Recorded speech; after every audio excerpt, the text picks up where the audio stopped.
Hey there, survival litters. This is Mr. Gunderson, and we are on day one of distance learning. Welcome. Let's get after it. Okay, as normal, you're probably going to hear me say this a lot, is if you have questions throughout all of this, go to this folder, contact information, make sure you've signed up for Remind, and so you get all the pertinent information from me that I'll be sending out. Class calendars here. The upcoming tab is going to be your friend as well. So we are down here in mountain survival, all right? And more specifically, we are starting today buried in the sky. We are going to be starting with chapter 2. So let's go ahead and click on chapter 2. And you'll be reading this from today, March 30th, until Thursday, April 2nd. All right, this chapter is called The Doorway to Heaven. It spans pages 28 to 47. So just to kind of break the chapter down for you here, you have the PDF. So you can click on it, and there we go. There's chapter 2, Doorway to Heaven, and so forth. You can read it that way if you'd like, or if you would rather have it read to you, listen to it, click on the here, and here is the video. Chapter 2, Doorway to Heaven. K2 was born. There you go. So there's the video. It's a 40-minute video. Okay, do a little bit, 15 minutes, 10 minutes, you have it done. Okay, so that's chapter 2. Here's your assignment, the chapter 2 reflective quick write assignment. There's an example out here of what that should look like, and that is, again, summarize, just giving a summary of the chapter, giving out thoughts, events, character quotes, characterizations, symbols, survival tactics, etc.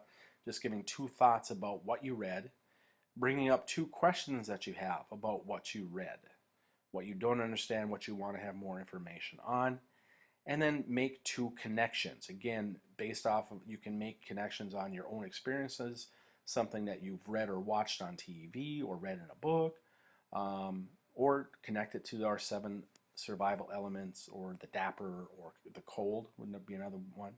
And then visualization is going to be putting in a picture, drawing a picture, or copying and pasting a picture of something from the chapter, and then give a brief explanation, a couple of sentences of why you chose the picture that you did. All right, so that is the reflective quick write assignment. Let's get back into chapter 2 here.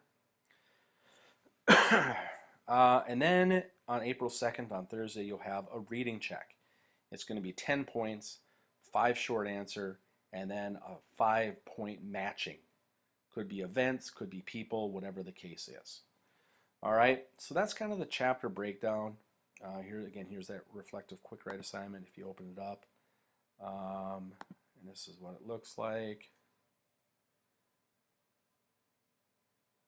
There you go. Summarize thoughts, questions, connections, visualization, and then there's a few questions here about survival elements. Good decision, bad decision. All right. Anyway, so just to give you a little heads up about what this chapter is about. A big chunk of this is going to be the history of K2. It's going to start off how K2 got its name, why it's called just K2, and there's other mountains around it called Gasherbrum 1 and Gasherbrum 2 and this and that. So there's going to be that. Then it's going to go into who climbed the mountain, who was the first one to climb it. It's going to really focus on 5 people, 5 expeditions, 5 groups that climbed it. There's going to be one about Art Gilkey, and there's actually a memorial on the mountain about him. It's going to, later on in the book, is going to talk about the Gilkey Memorial. The big one is the first people that summited. So in 1954, a guy named two Italians. I got to remember this. Campagnoni and Lacedelli were the first two people that summited K2, but there's a big controversy surrounding their summit. And anyway, so it talks about these five. There's five different stories basically of people that tried climbing K2 and the stories behind that. Then there's going to be a big chunk of chapter 2 at the end that's going to be talking about a guy named Cheering Dorji. If you watched the video that kind of introduced the book, the introduction of Buried in the Sky, Cheering Dorji is one of our main characters, and it talks about him and how he got talked into climbing K2. This American climber named Eric Meyer. They become friends. Eric Meyer invites Cheering to climb with him as an equal. He's always worked as a Sherpa, but now he's climbing as an equal. That's how good Cheering Dorji is as a climber. And Cheering and his wife Dawa are very religious. Dawa thinks that he is committing a sin against the mountain goddess, and that's not the last time that his religion and the mountain goddess is going to be talked about. It's going to be talked about quite often, actually. So that's kind of how the chapter wraps up. And right at the end, I mean, he says, yes, there's that pull, right? We've looked at that. What's the pull to keep these guys doing these extreme things? And there's just this pull on Cheering to climb K2. So that's kind of the layout of chapter 2. Just want to point your attention over here on this side thing, and this is nothing that you guys see, but I want to let you know that I will be looking at this quite a bit. This is course analytics, and I can see everybody's name over here, everybody in Survival Lit. There you are. The other thing that I can see is when you last accessed Schoology, and then when the last time you accessed course materials was. So I am going to be using this as we go through distance learning to see how engaged you are. Hopefully I'm seeing you are in Schoology and in course materials on a daily basis. When I start seeing that you're not accessing course materials or going into Schoology on a daily basis, I will be getting in contact with you.